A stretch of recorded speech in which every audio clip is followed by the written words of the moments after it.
안녕하세요. 복된 안식일입니다. 자리가 많이 비었는데 지금 환절기라고 할 수 있겠네요. 많은 성도님들이 감기에 걸리셨어요. 제게 개인적으로 기별을 주신 분들만 해도 6가정입니다. 물론 이 자리에 와 계신 분들도 포함이지만 저까지 포함하면 7가정이겠네요. 네. 이상하게 이 감기가 열이 없는데도 불구하고 목이 굉장히 많이 건조해지고 또 기침이 나고 하는 분들이 많아요. 이 환절기에 우리 집사님 기도해 주셨듯이 건강 유의하시고 하나님께서 이 안식일 특별한 치유의 은혜를 우리에게 공급해 주시기를 소망합니다. 방송으로 참여하시는 우리 새천사 가족들도 이 자리에 임하시는 성령의 동일하신 은혜를 함께 누리기를 예수님 이름으로 기도합니다. 2과 창세기의 기초입니다. 우리가 지금 공부하고 있는 것은 성경 예언을 연구하는 방법입니다.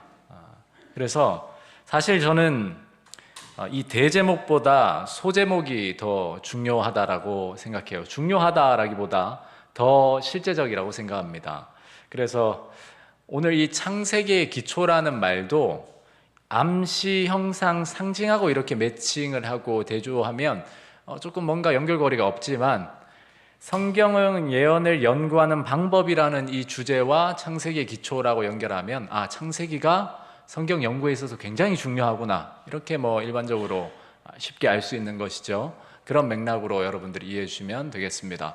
기억절 제가 봉독하겠습니다.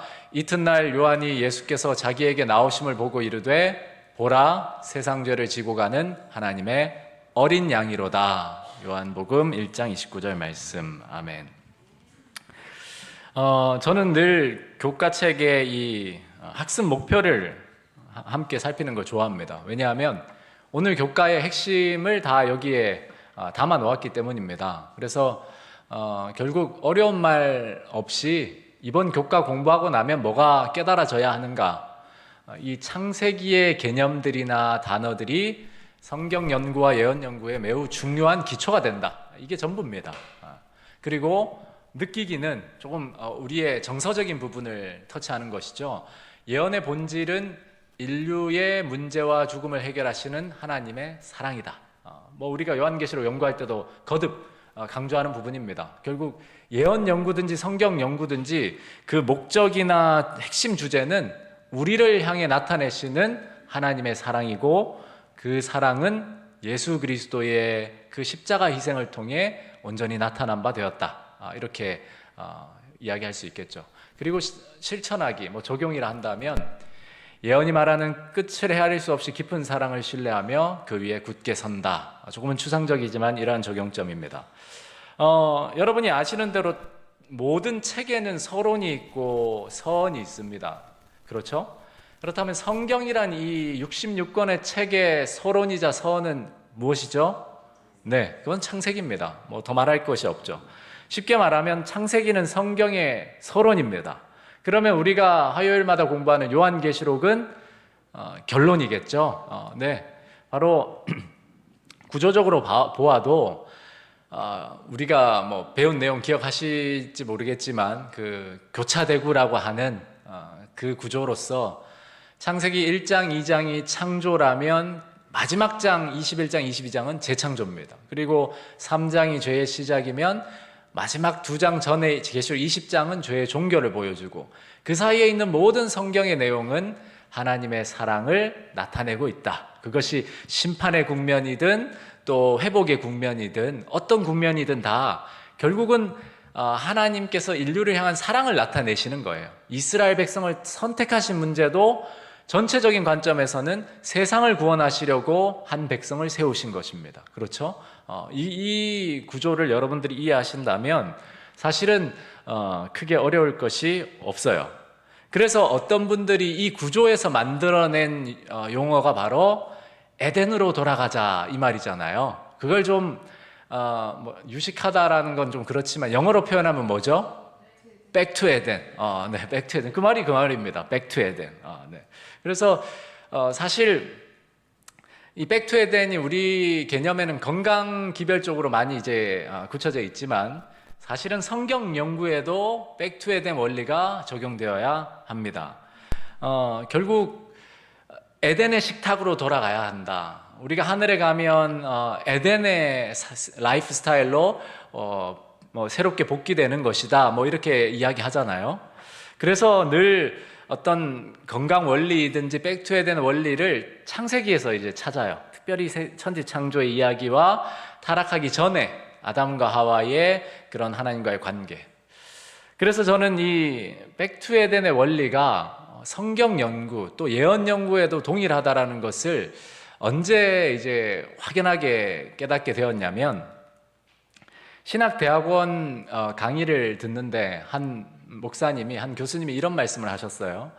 성경 연구를 하다가 당신은 막히는 곳을 만나거나 이해되지 않는 부분이 생기면 언제나 에덴 동산으로 간다는 거예요. 처음에는 그 말이 무슨 말인지 몰랐습니다. 이렇게 상징적으로 얘기하셨기 때문에 자기는 항상 에덴 동산으로 간다. 성경이 연구가 막히거나 뭔가 어려운 부분이 있으면 에덴 동산에 가면 답을 찾는다. 이제 나중에 그 설명을 들어보니까 결국 창세기 1장에서 3장에서 늘 답을 찾는다라는 거예요. 네. 그래서 이 말씀을 하셨던 목사님이, 교수님이 정확히 누구인지 생각이 나질 않습니다. 그래서 제가 한 교수님이라고 했는데 제 기억에는 김명호 교수님, 목사님 아니면 김상래 목사님이신데 어쨌든 분명히 이 말씀을 하신 게 기억이 나요. 이게 이제 백투 에덴 원리죠. 결국 성경의 모든 예언 해석이나 성경 해석의 기초가 어디에 있냐면 창세기에 있고, 특별히 창세기 1장, 3장 창조와 타락과 구원의 내용이 다 담겨 있는 에덴 동산 이야기에 들어있다는 거예요. 그래서 이 원리를 조금 신학적으로 신학자들이 이거야말로 좀 유식하게 표현하면 첫 번째 언급의 법칙, 또는 오늘 교과는 법칙이라는 건 예외도 없어야 되니까 예외가 있기 때문에 원칙, 원리라고 이야기할 수 있다라고 진술해 놓은 거예요. 그래서 일요일 소지는 어려운 것이 없이 일반적으로 성경에서 어떤 개념이나 상징이 처음 언급이 되면 그걸로 끝이 아니라 그것이 이후에 나오는 성경 내용의 기초가 되거나 어떤 근거가 된다라는 말입니다. 어려울 것이 없어요. 간단한 겁니다. 이를테면 창세기에 뱀이 처음으로 등장해요. 이 뱀은 여기서 그냥 뱀으로 끝나는 게 아니라 사실은 이후에 등장하는 뱀의 단서가 돼요. 단서.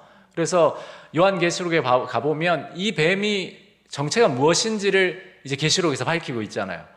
이렇게 이제 연결이 돼요. 만약에 창세기에 첫 번째 언급이 없었더라면 사실은 이 단서가 연결될 수 없었지만 창세기에 언급이 있었기 때문에 이 옛뱀이 어떠한 일을 했는지 누구인지를 명확하게 이해할 수 있게 되는 겁니다. 특별히 요한계시록 예언의 연구에서 그렇다는 거죠. 그런데 이 첫 번째 언급의 원칙을 가능하게 하는 대전제이자 대원칙이 있습니다. 이것을 가능하게 하는 전제, 그것은 바로 하나님의 말씀은 변함이 없다라는 전제입니다.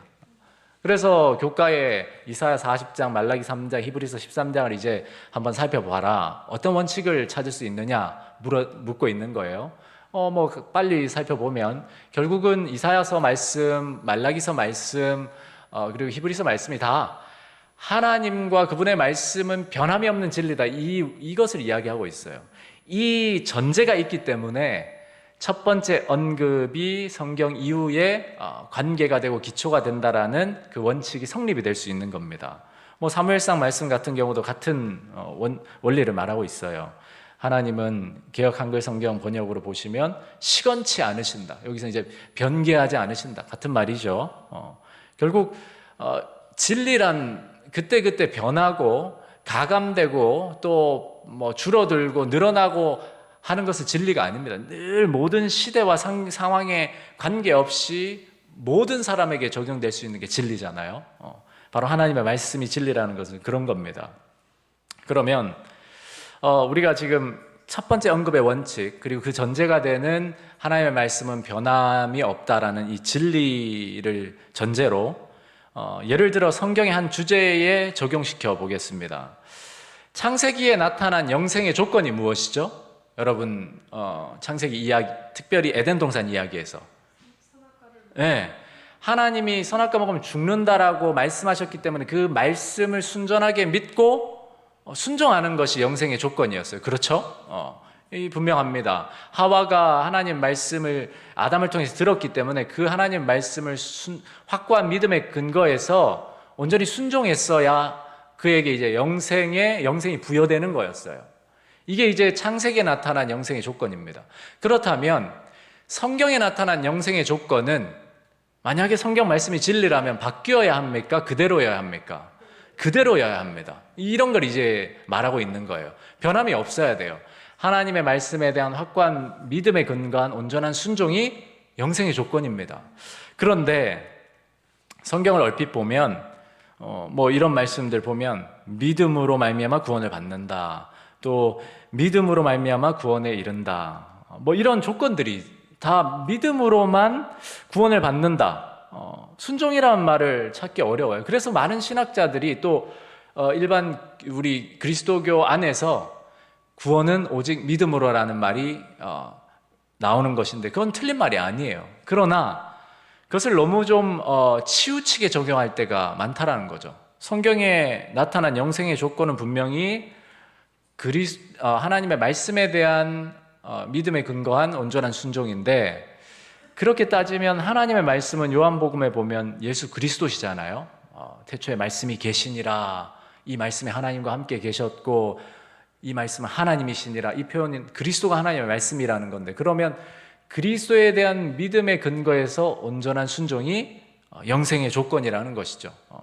그래서 제가 왜 이런 말씀을 드리냐면, 우리가 성경을 연구할 때 한 절과 한 절을 대조해서 비교할 때 이 성경이 진리라면 그것이 반드시 일치해야 합니다. 이쪽에선 맞고 이쪽에선 틀려서는 안 돼요. 그러니까 많은 부분들 개신교 신학자들이 다는 아니지만 요즘은 그래도 많이 깨우치고 있는, 또 굉장히 성경적으로 연구하신 분들이 많습니다. 그러나 일반적인 관점에서는 구약에서는 뭐 순종이었지만 신약에서는 믿음입니다. 이런 서로가 다른 진술을 받아들여요. 그러나 성경은 반드시 구약이 기초되어서 신약이 일맥상통해야 합니다.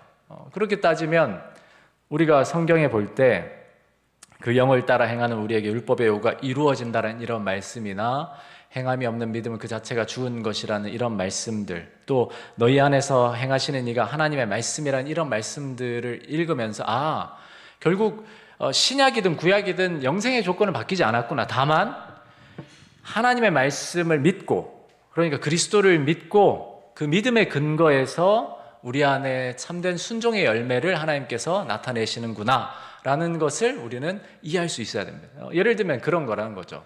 그래서 종로의 계단 말씀이 같은 맥락입니다. 한번 읽어봐 주실까요? 영생을 얻는 조건은 지금도 옛날 에덴 낙원에서 우리 시조가 타락하기 전과 똑같으니 곧 하나님의 율법을 온전히 순종하는 완전한 의가 요구된다.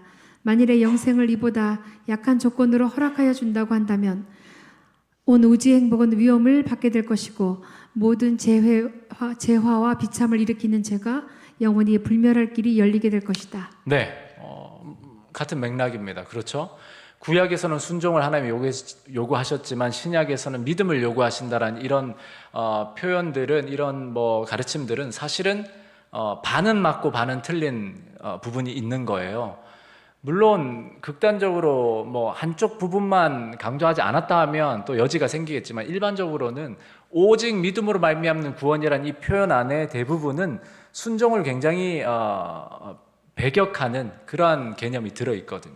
그래서 우리가 예언을 연구할 때든 성경을 연구할 때든 성경과 성경이 짝을 이루도록 우리가 연구해야 된다는 것이 오늘 교과의 핵심으로 이야기할 수 있겠습니다.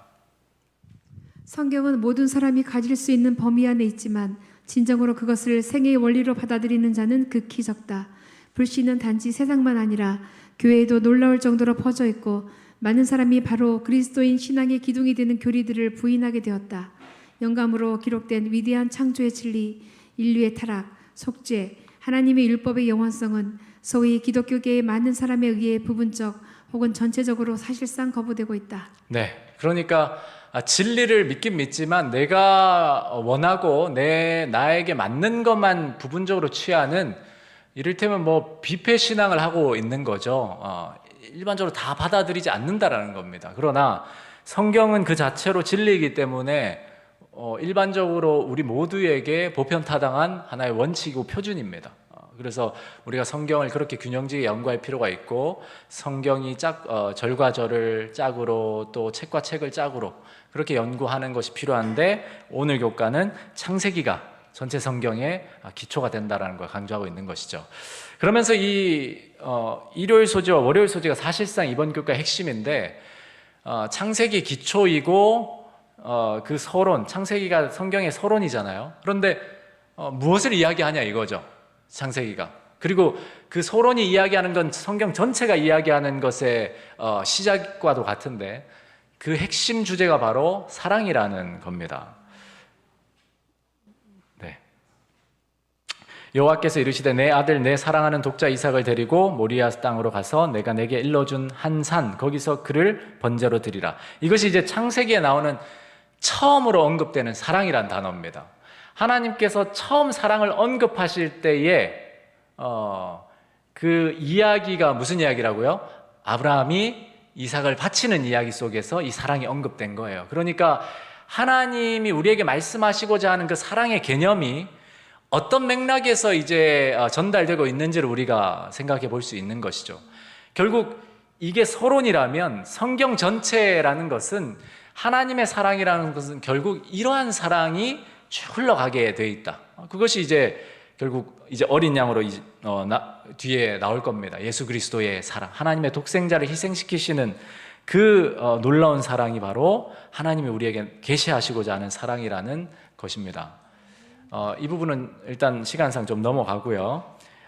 요약하자면, 우리가 하나님의 사랑이라는 주제나 단어들을 많이 듣고, 사실 설교에서도 늘 듣는 게 하나님 사랑이고, 저도 여러분들께 많이 이야기하잖아요. 그런데 우리가 가진 개념, 지난 시간에도 말씀드렸듯이 하나님 편의 어떤 제한이 아니라 우리의 수용 능력 때문에 하나님께서 우리에게 전달하실 수 있는 방법이 한계가 있는 거예요. 이를테면 히브리어로 제가 지금 설교를 하면 여러분들이 얼마나 알아들으시겠습니까? 전혀 알아듣지 못하실 거예요, 대부분. 그게 원어적으로 더 잘 전달할 수 있다고 전달해도 듣는 청중으로 인하여 제한이 생기는 겁니다.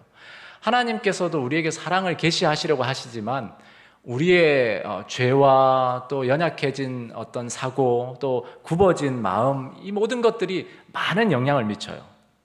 어떤 분들은 하나님의 사랑은 정말 아버지가 아들에게 나타내는 사랑과 같아요 라고 이야기했을 때 너무 많은 부담을 가지는 게, 자기 자신은 그런 아버지의 사랑의 개념이 전혀 다르거든요. 어린 시절에 이를테면 학대를 받았다든가 하는 사람들은 아버지의 사랑이라는 개념으로 하나님의 사랑을 이해할 수가 없습니다. 모두가 달라요. 그렇기 때문에 우리에게 필요한 것은 성경 안에서 이 사랑의 개념을 그대로 순전하게 발견하고, 그것을 가지고 그 안경, 사랑의 눈으로 하나님의 모든 이야기들을 바라볼 수 있어야 돼요.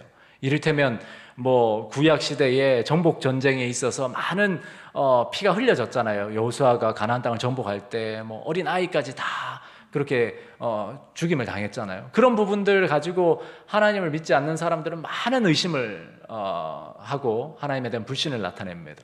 그럴 때 우리가 이 하나님의 사랑이라는 개념을 확실히 오해하지 않고 볼 수 있는 그 사랑의 개념을 내 생각으로 낀 안경이 아니라 성경에 근거한, 특별히 창세기에 근거한 이 사랑의 개념으로 성경 전체를 본다면 우리가 하나님의 사랑을 좀 더 바르게 이해할 수 있게 된다. 이러한 맥락으로 저자가 이야기를 하고 있는 겁니다. 한 가지 좀 예를 영상을 통해서 보여드리겠습니다. 이게 유튜브에 나온 영상인데 아마 보신 분들도 계실 거예요. 한 아버지가 생맹인데 가족들이 이 아버지의 생일을 위해서 요즘은 그 생맹 안경이라고 뭐 정확하게 다 표현할 수는 없지만 색을 표현할 수 있는 아주 고가의 안경을 팔아요. 그걸 이제 선물로 준 거예요. 그런 상황 속에서 한번 보시겠습니다.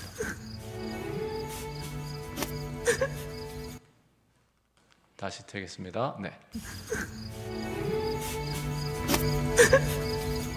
Happy birthday, dear Daddy. Happy birthday to you. 이 아버지는 이 선물이 무엇인지 모르거든요. Oh, there's something for you to open. He's posing. And what? He thinks he knows what it is. If I was gonna guess, Don't get. 평생을 색을 구분하지 못하고 살았던 Yeah. 아버지입니다.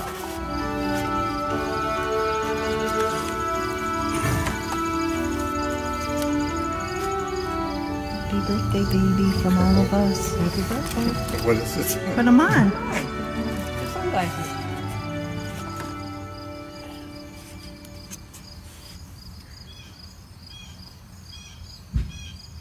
How does it look? Oh, that's weird. Look at the balloons. Can you see with our eyes now, baby? What colors you see? Those. You see colors now? Oh, the trees are neat.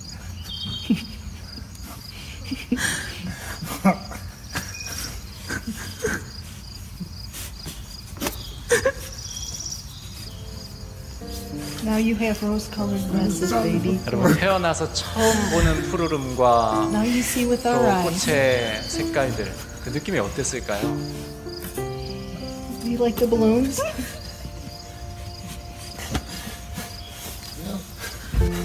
보디빌더 Turn around. What about the flowers on the house? 보디빌더 아버지인데도 저렇게 이제 소녀처럼 눈물을 흘립니다.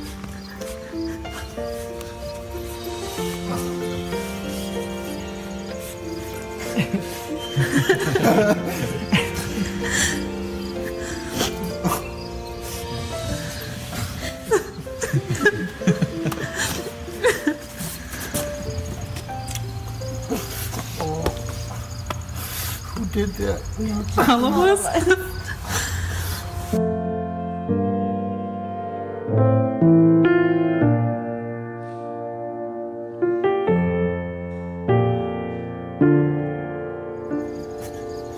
Doesn't look like mud. It looks like brighter mud.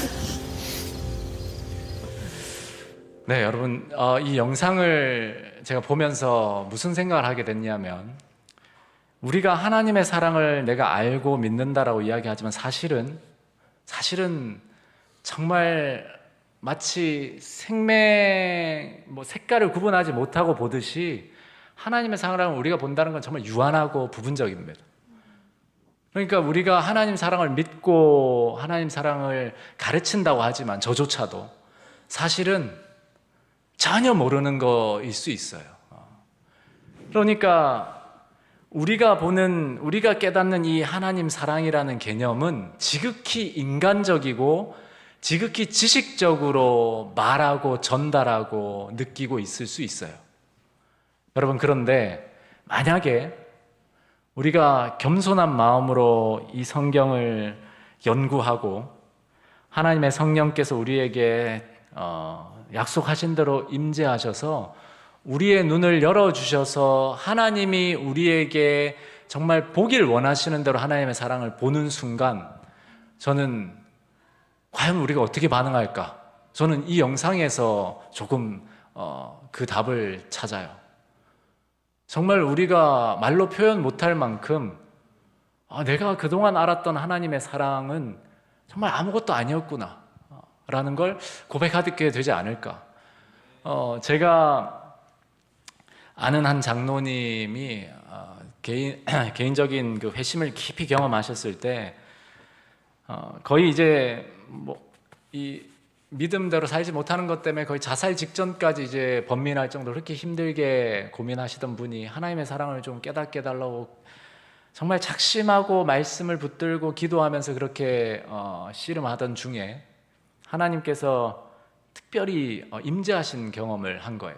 그런데 이 장로님에게 하나님께서 그분의 사랑을 이제 말씀을 통해서 또 이렇게 깨닫게 하시고 나타내시는데, 이 장로님 표현으로는, 제 경험이 아니라서 뭐 모르겠습니다. 그러나 제가 굉장히 신뢰하는 분이기 때문에 하나님이 그것을 계시하시는데 자기가 감당을 못하겠더래요. 그래서 나중에는 부르짖으면서 하나님 그만해달라고. 그러니까 그 하나님의 사랑의 계시가 자신을 터트려 버릴 만큼 감당을 못하겠더라는 거죠. 그래서 제발 그만해달라고 하면서 그렇게 회심을 경험했어요. 여러분, 우리가 하나님의 사랑을 정말 많이 찬양하고 전하고, 저 같은 경우는 뭐 매주 설교하고 하지만 사실은 그림자를 쫓고 있는 거일 거예요. 저는 그렇게 생각합니다.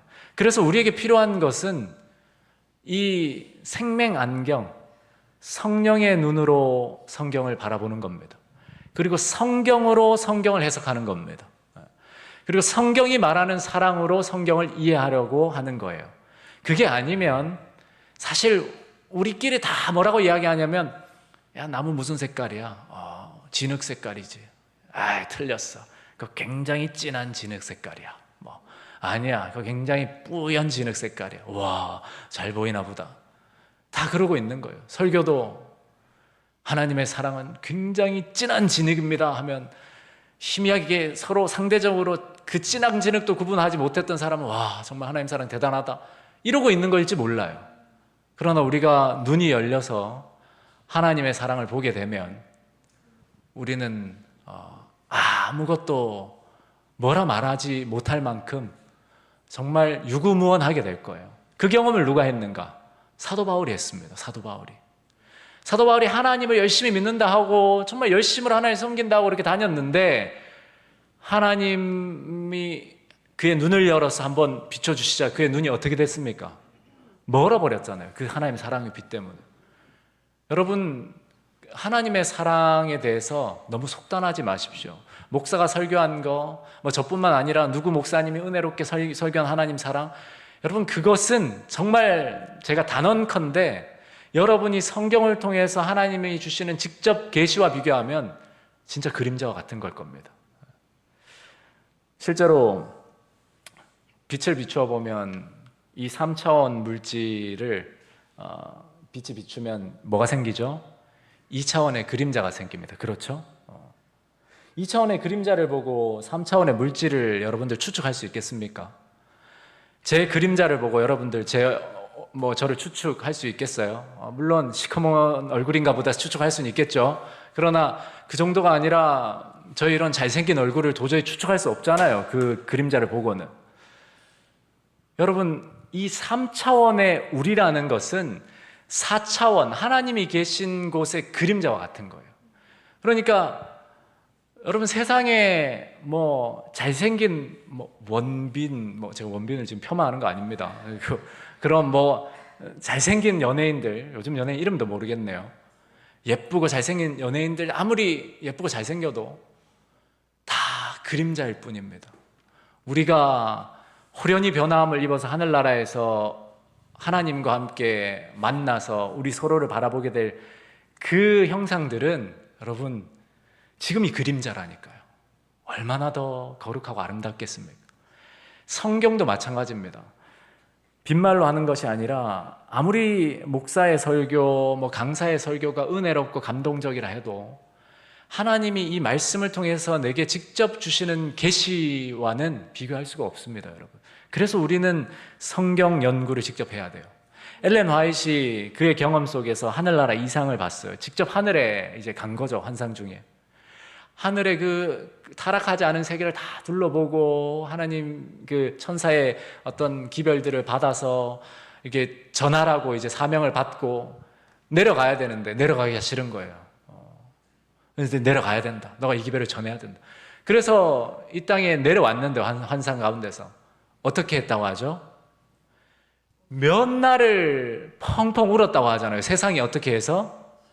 시커먼 암흑으로 다 보여서 그 아름다운 수풀이나 풀이나 대자연이 다 시커먼 암흑으로 보여서 너무나 어두운 세상이 슬펐다고 하잖아요. 저는 그게 공감이 조금 됩니다. 정말 그렇겠구나. 여러분, 히브리서에도 보면 그리스도께서는 참것의 그림자인 손으로 만든 성소에 들어가지 않으신다, 이런 표현이 나오잖아요. 이 땅에 있는 모든 것들은 하늘나라의 그림자와 같습니다. 그러니까 우리 서로 각자 너무 뻐기지도 말고, 너무 비교하면서 기죽지도 말고, 정말로 성경에 게시된 그 참것을 바라보며 사는 신앙하면 참 좋겠습니다. 그리고 예수님께서 우리에게 그러한 계시의 영을 풍성히 주시기를 이 시간 기도합니다. 저는 이번 교과가 핵심이 이게 전부라고 생각해요. 창세기를 기초로 한다는 건 성경과 성경이 짝을 이루고, 특별히 창세기라는 것은 성경 전체의 서론이면서 그 창세기에 담긴 모든 용어들이 성경 연구의 단서들이 된다는 것과, 결국 이 창세기의 서론이 말하는 것이 무엇이냐, 그리고 성경 전체가 말하는 것이 무엇이냐, 하나님 사랑이라는 거예요. 그런데 그 하나님 사랑이라는 개념을 너무 인간적으로 지식적으로 접근하지 말고 성경이 말하는 대로 한번 보라 이거죠. 성경이 하나님께서 깨닫게 하시는 대로 깨달아 보라 이거죠. 그 사랑의 개념이 어디에 담겨 있다고요? 아브라함이 이삭을 제물로 바친 그 이야기 속에 하나님이 처음으로 사랑이라는 단어를 쓰셨다라는 겁니다. 그러니까 여러분을 향한 하나님의 사랑은 아브라함이 이삭을 바쳤던 그 개념의 사랑 속에서 반드시 이해되어져야 하고, 그조차도 성령께서 우리에게 깨닫게 해주시는 그 특별한 은총 가운데서 이해되어져야 합니다. 이제는 조금 빠르게 넘어가 보겠습니다. 한번 읽어봐 주시죠. 오지의 왕에게 있어서도 범죄한 인류를 위하여 당신의 아들을 죽도록 내어주는 것은 큰 투쟁이 아닐 수 없었다. 그러나 하나님이 세상을 이처럼 사랑하사 독생자를 주셨으니 이는 저를 믿는 자마다 멸망치 않고 영생을 얻게 하려 하심이었다. 오 구속의 오묘하며 그분을 사랑하지 않은 세상에 대한 하나님의 사랑이여, 지식에 넘치는 그 사랑의 깊이를 누가 알 수 있으리요? 누가 알 수 있으리요? 이 말은 아무도 알지 못한다라는 거예요. 세상의 지식으로나 사람의 능력으로는 정말 알지 못합니다. 여러분, 이게 왜 알지 못하냐면, 내 자식을, 그것도 하나뿐이 없는 자식을 어떤 나한테 잘하는 사람도 아니고 나를 해하는 사람, 나를 죽이는 사람, 그런 원수를 위해서 내어준 거란 말이에요. 이 개념은 우리의 사고방식으로는 이해할 수가 없습니다. 그냥 논리로서 받아들일 뿐이죠. 아, 그런가 보다. 하나님 사랑 위대하다.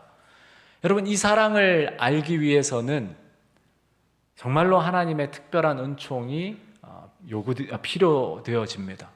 그래서 예수님은 떠나시면서 우리에게 성령을 약속하신 거예요. 그래서 우리가 성경을 연구할 때에 별것 아닌 것 같지만, 여러분이 예언의 신을 읽든 교과를 공부하든 성경을 처음 펴든 별거 아닌 것 같지만, 하나님, 저는 정말로 무지하고 편견에 사로잡히고 교만한 정신을 가진 사람입니다.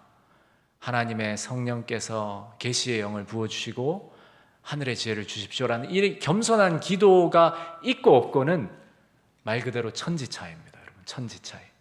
그 순간에 결정되지 않을지 몰라도 그러한 겸손의 입장은 하나님께서 주시는 그 영적 안경을 요구하고 받는 경험과도 같아요. 그 훈련이 우리에게 반드시 필요하다고 여겨집니다. 성경에서 창세기 22장에 말씀드린 대로 처음 사랑이 언급될 뿐만 아니라 어린 양이 언급됩니다. 그러니까 사랑, 어린 양 같은 다 맥락이라는 거죠. 그리고 이 어린 양은 우리는 이미 공부를 해서 알고 있죠. 하나님의 어린 양 예수 그리스도를 표상한다. 이것이 이제 창세기에서 다시 요한복음으로 가보면 하나님의 어린 양이로다, 이 말이 처음 등장한 게 아니에요. 유대인들의 사고방식에는 침례 요한이 보라 세상 죄를 지고 가는 하나님의 어린 양이로다 했을 때 창세기 22장을 다 기억하고 있었습니다. 일반의 유대인들은. 그래서 그 개념이 어떠한 개념인지를 알았던 거예요. 아브라함이 말했던 하나님이 준비하시리라 그 이야기 속에 메시아이자 세상을 구원할 구주이시라는 사실을 그들이 다 알고 깜짝 놀란 거예요.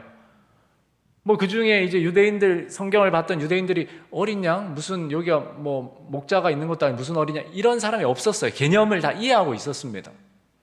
물론 이방인들, 성경을 모르는 사람들은 예외라 쳐도 여러분 우리도 마찬가지예요. 성경에 어떤 단어가 등장하면 이 단어에 대한 기초를 반드시 이해하고 있어야 됩니다. 그래서 요한계시록을 공부할 때에도 그 기초가 다 어디 있다고 했습니까? 구약의 용어들에 다 있다고 했잖아요. 그래서 기초가 없으면 구약에서 그 용어를 찾아야 합니다. 그런데 이것을 찾지 않고 현대에 우리가 살아가는 시대의 국어사전이나 시대의 사물들로 직접 대입하기 시작하면 이게 뭐가 된다고 했습니까? 문자주의가 된다고 했잖아요. 문자주의가. 이게 이제 많은 오류를 낳는 거죠. 뭐 신천지도 갑자기 동방에서 뭐 누가 오고 이런 성경 말씀을 동방은 지금 우리 동방예의지국 한국이다 뭐 이렇게 해버리는 거예요. 성경 당시의 동방은 절대 지금의 우리 한국을 뜻하는 게 아닌데도 요한계시록에도 어린 양이 언급되면서 결국 성경이 성경을 해석하도록 하는 이 원칙이 얼마나 뚜렷한지를 저자가 강조하고 있는 것이죠. 결국 이러한 사랑이, 하나님의 사랑이 깨어지고 하나님의 사랑의 관계 속에서 분리된 인간이 당면한 문제는 죽음의 문제입니다. 여러분, 우리는 물에 빠지면 축축하다라고 느끼고 찝찝해해요. 그러나 생각해보면 물고기는 물에 빠지면 찝찝해할까요? 찝찝해하지 않습니다. 그건 전혀 오히려 편안해해요. 찝찝하다라는 거는 내가 원래 살던 환경이 물이라는 거예요? 물이 아니라는 거예요? 물이 아니라는 겁니다. 내가 물에 빠졌는데 전혀 찝찝하지도 않고 숨쉬기도 좋고 하면 내가 원래 살던 환경이 어딘 거예요? 물인 거예요. 이 말씀을 왜 드리냐 하면 우리가 이 땅을 살아갈 때에 영원히 살고 싶은 마음이 일반적으로 없다 한다면 원래 우리는 어떤 존재인 거예요? 영원히 사는 존재가 아니었던 거예요.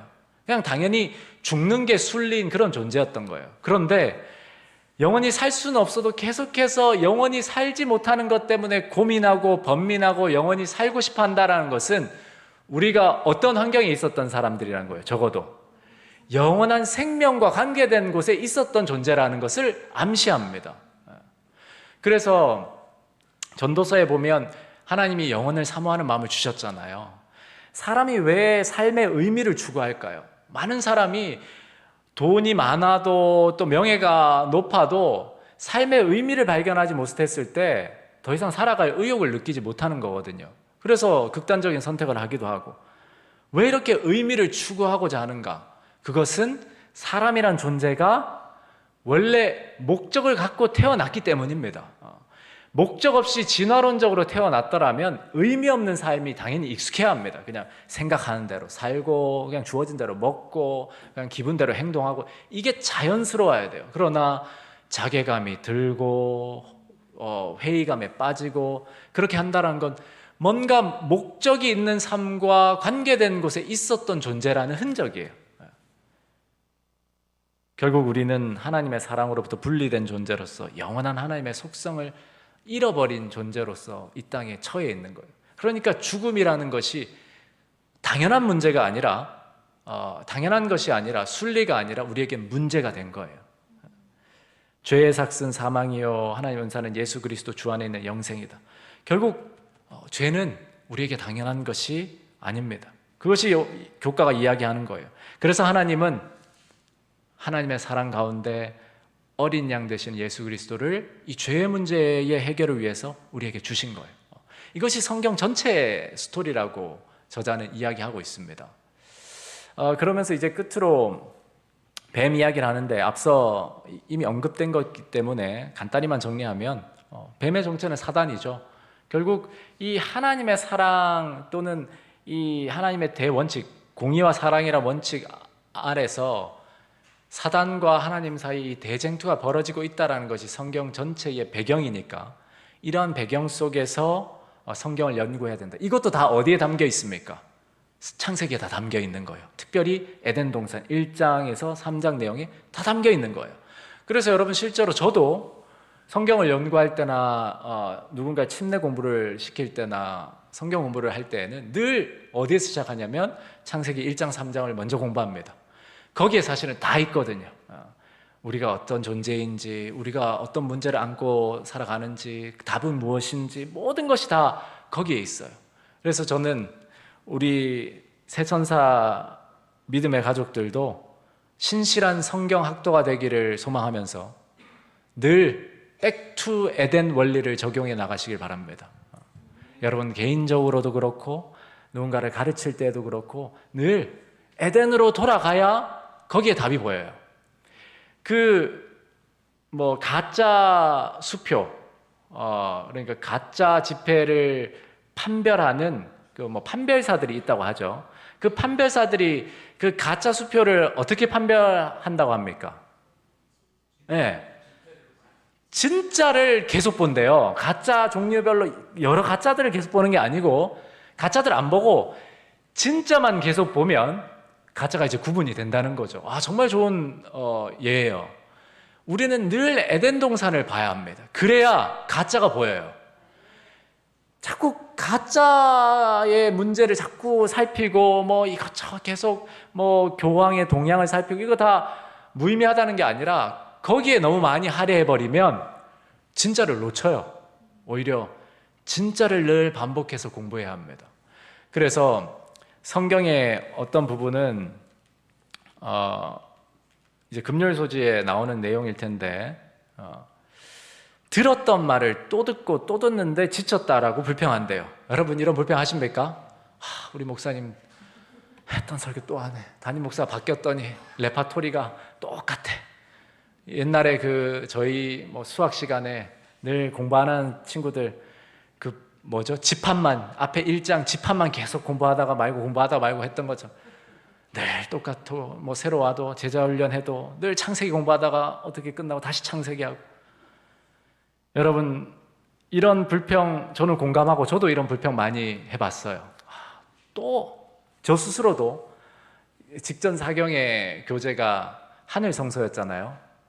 그 책 주제 처음 나왔을 때 제 입으로 그 말이 나오더라고요. 또야? 여러분 정말 우리 재림교회에서 마르고 닳도록 다루는 주제들이 많잖아요. 2300주야, 하늘 성소, 조사 심판 그런데 우리는 때로 이미 들었기 때문에 새롭게 배울 것이 없다고 생각하기도 한다. 그러나 우리의 기별이 변함없이 일관적이라는 사실이 그것이 단순하거나 도전적이지 않다는 의미는 아니다. 목사가 잘못 가르칠 수 있어요.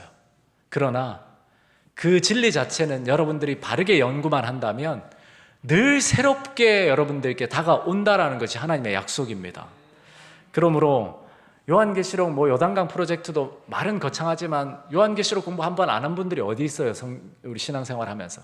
그럼에도 간절한 마음으로 정말 하나님의 영의 도우심을 구하는 가운데 우리가 참여하면 분명히 달라진다니까요. 저도 다 알아서가 아니라 저도 공부하려고 그거 하는 거예요. 여러분 그래서 끝을 헤아릴 수 없을 만큼 성경의 진리는 그 주제가 깊다는 것을 곧 깨닫게 되시길 바랍니다.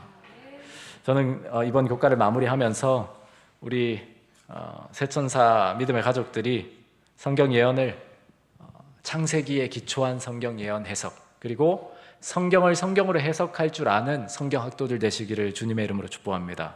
그리고 이 성경의 전체 주제가 배경은 선악간의 대쟁투, 그리스도와 사단 사이의 이 영적 전쟁.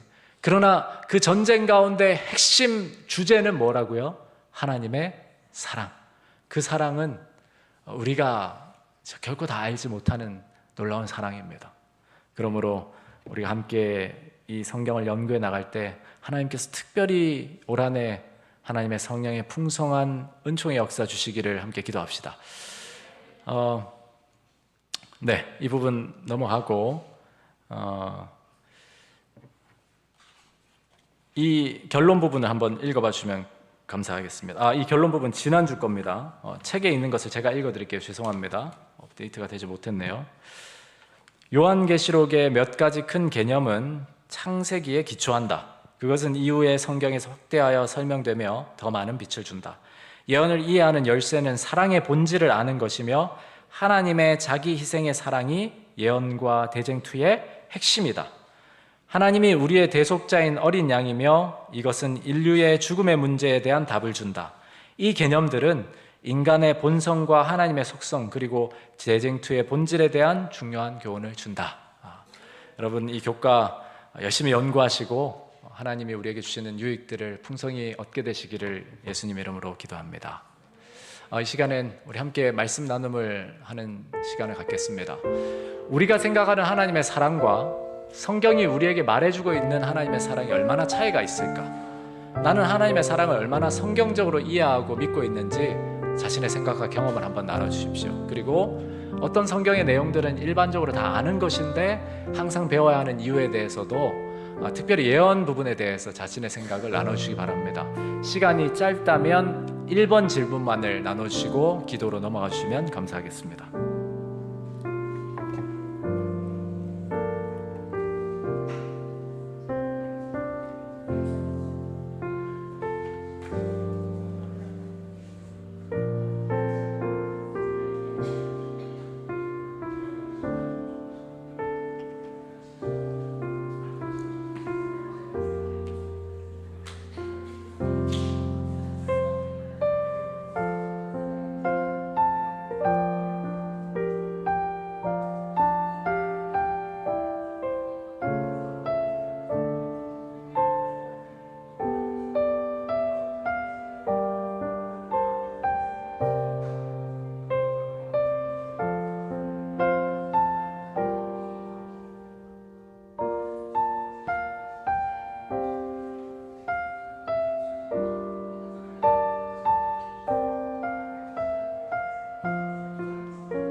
이제 서로를 위해서 기도하고 마무리해 주시면 감사하겠습니다.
네, 이제 제가 기도하고 모든 예배를 마치겠습니다. 하나님 아버지, 저희에게 진리의 말씀인 성경을 주시니 감사합니다. 그 성경을 연구할 때에 오류나 거짓으로 빠지지 않고 주님을 만날 수 있도록 성령을 우리에게 약속하시고 공급하신 그 은혜에 더욱 감사드립니다. 우리가 성경 학도로서 열심을 낼 수 있도록 도와주시고 또 성경을 열심히 연구해 나갈 때 성경이 성경을 해석하고 주님의 성령께서 우리를 가르치시는 그 특별한 은혜의 경험을 우리 모든 새천사 가족들이 할 수 있게 복을 내려 주십시오. 이 안식일 진리 되시는 예수님을 깊이 경험하고 만나는 복된 안식일 되도록 하나님 함께하여 주시옵소서. 예수님 이름으로 기도합니다. 아멘.